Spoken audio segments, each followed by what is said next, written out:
ఎట్టకేలకు రేణు దేశాయ్ మరొకసారి సినిమాలో కనిపించబోతుంది. రీసెంట్గా తను సోషల్ మీడియాలో షేర్ చేసిన పిక్స్ చూస్తే ప్రతి ఒక్కరికి కూడా ఇదే అర్థమవుతుంది. అరే మేము అస్సలు ఊహించలేదే, మళ్ళీ సినిమాలో ఎంట్రీ ఇస్తుందని అస్సలు అనుకోలేదని చాలామంది నెటిజన్లు కూడా ఇప్పుడు ఆ పోస్టుల కింద కామెంట్లు పెడుతూ ఉన్నారు. సో చాలా రోజుల వరకు మనం చూసుకుంటే తను అసలు సినిమా రంగానికి దూరంగా ఉంటూ వస్తుంది. అసలు నేను మళ్ళీ సినిమాలు చేయను, రీ ఎంట్రీ ఇచ్చే ఉద్దేశం కూడా నాకు లేదు, నా లైఫ్ ఏంటో నేను బతుకుతానని చాలా సందర్భాల్లో చెప్పుకుంటూ వచ్చింది. తన పిల్లలతో పాటు ఉంటూ తన పిల్లలే తన సర్వస్వం అనుకుంటూ తను మాత్రం ఒంటరిగానే, ముఖ్యంగా చూసుకుంటే జంతువుల పట్ల మాత్రం తను ఎనలేని ప్రేమానురాగాలు చూపిస్తూ ఉంటుంది. తన సొంత డబ్బులు కట్ చేసి మరీ వాటికి హెల్ప్ చేస్తూ ఉంటుంది, ఫీడింగ్ చేస్తూ ఉంటుంది.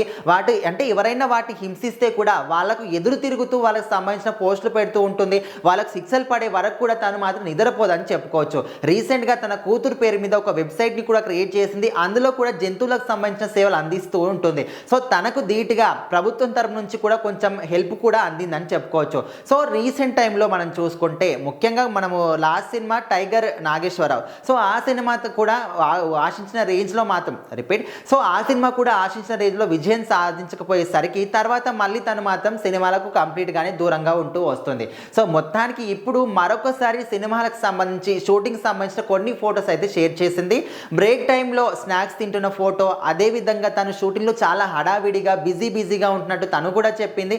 అదేవిధంగా క్యారవాన్కి సంబంధించిన ఒక ఫోటో కూడా షేర్ చేసింది. సో ఇవన్నీ కూడా చూసిన తర్వాత అరే మళ్ళీ ఇంకొకసారి సినిమాలో చూడబోతున్నాం రా రేణు దేశాయ్ని, ఎట్టకేలకు సినిమాలో కనిపించబోతుంది అనే విధంగా చాలామంది నెటిజన్లు అయితే అనుకుంటూ ఉన్నారు. తను చేసినవి కొన్ని సినిమాలే అయినప్పటికీ కూడా అప్పట్లో ఆ సినిమాలు మంచి సూపర్ డూపర్ హిట్ అయ్యి మంచి పేరు అయితే సంపాదించుకుంది. సో తను సినిమాలకి దూరంగా అయిన తర్వాత అందరూ కూడా అరే ఎందుకు అంటే పర్సనల్ లైఫ్లో ఎన్నైనా కావచ్చు, సినిమాలు ఎందుకు మానేయాలి, సినిమా రంగంలోకి మళ్ళీ రావచ్చు కదా, మళ్ళీ సినిమాలు చేస్తే బాగుంటుంది కదా అని చాలామంది కూడా అనుకున్నారు. సో అలాంటి కోరికలు అంటే అలాంటి వాళ్ళ కోరికలన్నీ కూడా ఇప్పుడు నెరవేరాయని చెప్పుకోవచ్చు. మరొకసారి సినిమాలో నటిస్తుంది. సో మరి ఈ సినిమా ఏంటి, దీనికి సంబంధించినటువంటి అప్డేట్స్ ఏవి కూడా రాలేదు. కాకపోతే మళ్ళీ తను తొందరలోనే అప్డేట్స్ అయితే కూడా ఇస్తానని కూడా చెప్పింది. సో మరి తొందరలోనే తను ఇంకొక సినిమాలో కనిపించబోతుంది. సో మరి ఈ న్యూస్ తెలిసిన తర్వాత నెటిజన్లు అందరూ కూడా హ్యాపీగా ఫీల్ అవుతున్నారు.